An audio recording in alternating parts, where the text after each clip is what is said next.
मुझे प्राप्त और प्रसन्न करने का जो सबसे सरल सुगम उपाय है, जिससे आप लोग सुख की अनुभूति, सुख को प्राप्त करें,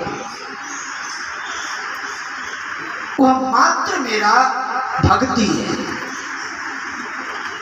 और देखो तो जिसमें बिल्कुल कुछ नहीं, कहो भगत पथ कवन प्रयास, इसमें कोई प्रयास नहीं करना, कुछ नहीं करना, केवल मोर दास मैं भगवान का हूं और भगवान माने मेरे इतने दृढ़ विश्वास है, मैं ठाकुर जी का, ठाकुर जी ये भक्ति भी क्या करना है। और व्यवस्था करे कर्मकांड में ये लाओ वो लाओ तब यज्ञ हो, पूर्ण हो, हवन हो,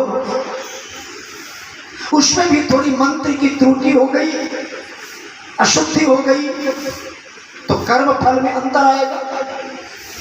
भक्ति में कुछ नहीं करना है,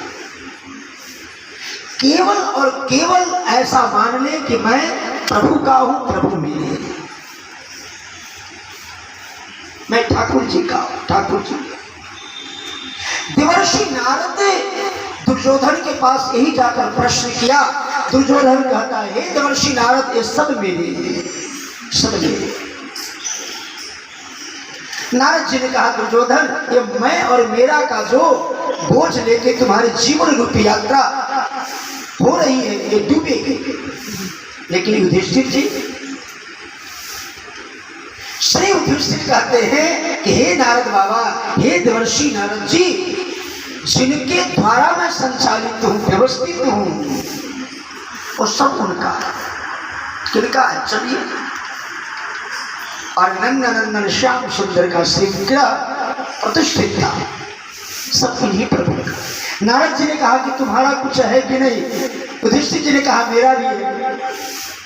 लोग तो सब इनका है, तो तुम्हारा क्या है? श्री युधिष्ठिर जी ने जो कहा है अद्भुत कहा। युधिष्ठिर जी ने कहा, हे नारद जी, सब कुछ नंद नंदन का है और मेरे नंद नंदन है, मैं प्रभु मेरे।